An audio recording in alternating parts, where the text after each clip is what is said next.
शहर चुनाव के लिए प्रदेश अध्यक्ष प्रत्याशी योगेश अग्रवाल का स्वागत रायगढ़ शहर में व्यापारी बंधुओं ने फूल माला एवं बुके के साथ किया। अपने व्यस्त समय से समय निकालकर कार्यक्रम में पहुंचे सभी व्यापारी बंधुओं को योगेश अग्रवाल ने धन्यवाद ज्ञापित किया।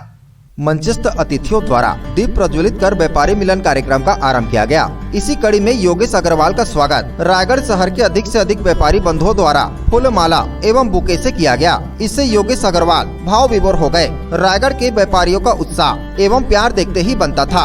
लगभग 300 से अधिक की संख्या में अपने व्यस्त समय से समय निकालकर कार्यक्रम में पहुंचे। इसके बाद योगेश अग्रवाल ने संकल्प पत्र के विषयों के साथ अन्य और भी विषयों को विस्तार से सभी व्यापारी बंधुओं के सामने विस्तार से रखा। साथ ही व्यापारी हितों के लिए ठोस कार्य योजना का वर्णन किया। रायगढ़ में शीघ्र ही चेंबर भवन निर्माण की बात कही। छोटे से छोटे व्यापारियों की सहायता की बात की। सरकार के साथ व्यापारी के विभिन्न मुद्दों पर सकारात्मक पहल करने की बात कही। कोरोना काल में व्यापारियों के ऊपर दर्ज केस को सरकार से एक साथ वापस के लिए पहल करने की बात कही। स्थानीय व्यापारियों द्वारा सुभाष चौक क्षेत्र में सड़क चौड़ीकरण में उनके अपने भवन को तोड़ने की कार्रवाई में हस्तक्षेप कर राहत दिलाने की बात कही।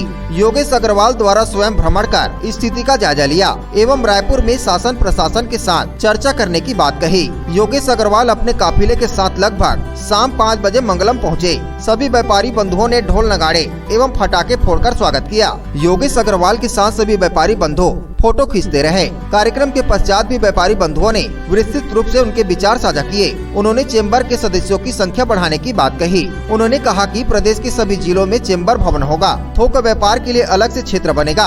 अपना चेंबर पोर्टल बनेगा जिससे कि बड़े व्यापारी ग्राहकों को सीधे उत्पाद बेच सकेंगे। जीएसटी में सरलीकरण लाने के लिए केंद्र सरकार से चर्चा करेंगे। छत्तीसगढ़ के मुख्यमंत्री श्री भूपेश बघेल जी से आग्रह कर व्यापारी के हितों के लिए सारी बातों को रखकर लाभ पहुंचाएंगे। इससे व्यापारी बंधु जनता की अच्छी सेवा कर सकें। उन्होंने कहा कि पहले वोटिंग रायपुर में होती थी। सभी सदस्य रायपुर नहीं जा पाते थे जिससे निष्पक्ष चुनाव नहीं हो पाता था। वर्तमान में प्रदेश के लगभग 7 क्षेत्रों में मतदान की व्यवस्था की गई है। इससे सभी व्यापारी बंधु 85% से अधिक वोटिंग कर रहे हैं। आने वाले समय में हम ऑनलाइन वोटिंग की व्यवस्था करेंगे जिससे समय और संसाधन की बचत हो सकेगी। इससे 100% मतदान हो सकेगा। व्यापारियों के सम्मान बढ़ाने की बात कही। चैम्बर ने बिल्कुल विश्वास नहीं खोया है। हमारे जैन जितेन बलोटा जी ने बहुत काम किए हैं, अनन्य काम किए व्यापारी समाज के लिए। बस वो थोड़ा प्रचार से दूर रहते हैं। उन्होंने इतने काम किए हैं, हर समस्या में व्यापारियों के साथ वो खड़े रहे हैं। चाहे जीएसटी का मामला हो, चाहे इनकम टैक्स का मामला हो, चाहे कोरोना काल का मामला हो।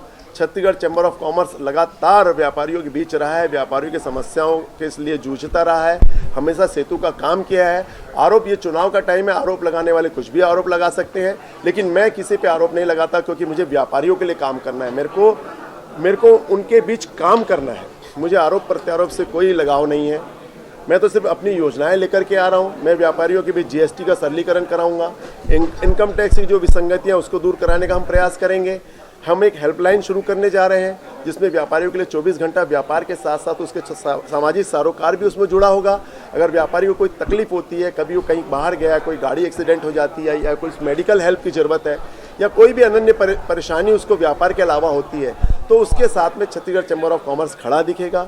हम ऑनलाइन बाजार का विरोध करते हैं। हम अपना एक पोर्टल लेकर के आ रहे हैं ऑनलाइन, अपना चैम्बर बाजार। उसके माध्यम से हम छत्तीसगढ़ के व्यापारियों का उसमें पंजीयन करेंगे और अपना पोर्टल में हमारे व्यापारी रजिस्टर्ड होंगे और अपने लोग अपना लोकल फॉर वोकल की तर्ज पर अपने लोग हमारे व्यापारियों से ऑनलाइन माल मंगाएंगे। बहुत क्रांतिकारी कदम होगा। उसके साथ साथ जो छोटे दुकानदार हैं, जो बड़े बड़े सुपर मॉल आ रहे हैं, वहाँ डिस्काउंट रेट पे माल मिलता है। हमारी यही कोशिश होगी कि जो डिस्काउंट बड़े सुपर बाजार को मिलता है वही डिस्काउंट हमारे किराना दुकान को मिले, तो बराबरी और समानता हो गई। नहीं तो हमारे छोटे दुकानदार आज खत्म हो जाएंगे। इसलिए सबसे पहला हमारा प्रण होगा कि हम छोटे दुकानदारों के लिए समानता से हम व्यापार करें, क्योंकि हम व्यापारी हैं। समानता होनी चाहिए, असमानता से व्यापार नहीं होना चाहिए। सब जगह एक मूल्य होना चाहिए। सुपर बाजार में कोई शैम्पू 80 रुपये में बिक रहा है, किराना दुकान में 100 रुपये में बिक रहा है, ये नहीं होना चाहिए, क्योंकि मल्टीनेशनल कंपनी उनको डिस्काउंट दे रही है। वो डिस्काउंट हमको भी मिलना चाहिए और हम कैसे भी करके डिस्काउंट को कराएंगे। साथ साथ हम चाहते हैं कि हर जिला मुख्यालय में चैम्बर ऑफ कॉमर्स का भवन बने। चैम्बर ऑफ कॉमर्स का भवन बनने से वहाँ हमारे पदाधिकारी बैठेंगे, जो भी लोकल समस्या आती है वो उसका समाधान करेंगे। इसको लेकर के हम मतदाता के बीच हमारे जा रहे हैं और हम चाहते हैं कि हमारी सदस्य संख्या हमारे कार्यकाल में 50,000 से ज़्यादा सदस्य संख्या होनी चाहिए, जिससे समग्र व्यापारी समाज जुड़े। और हम चाहते हैं जितना जो आदमी व्यापार कर रहा है वो चैम्बर का सदस्य बने। अगर वो चैम्बर का सदस्य नहीं है तो भी चैम्बर ऑफ कॉमर्स उसके साथ खड़ा है। क्योंकि वो व्यापारी है।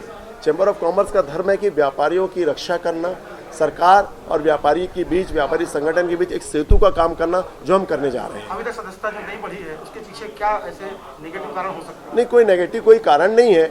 अभी लोग नहीं जुड़ पाए। अब मैं कोशिश करूंगा कि लोग ज़्यादा से ज़्यादा इसमें जुड़ें, हम ज़्यादा से ज़्यादा व्यापारियों के लिए काम करें और समग्र व्यापारियों को हम इसमें जोड़ेंगे। सुभाष चौक को लेकर अभी गए थे आप? सुभाष चौक का मामला एक हमारे सामने आया था। अभी हम लोग सुभाष चौक गए थे, हमने सुभाष चौक का निरीक्षण किया है व्यापारी लोगों के साथ में, उनकी बातों को हमने सुन लिया है। अब यहाँ की जिला प्रशासन से बातचीत करेंगे, वो क्या कहना चाहते हैं, दोनों पक्षों को बैठा लेंगे और जो अच्छा रास्ता उसका निकलेगा व्यापारियों की सहमति से, वो रास्ता निकालने का हम प्रयास करेंगे।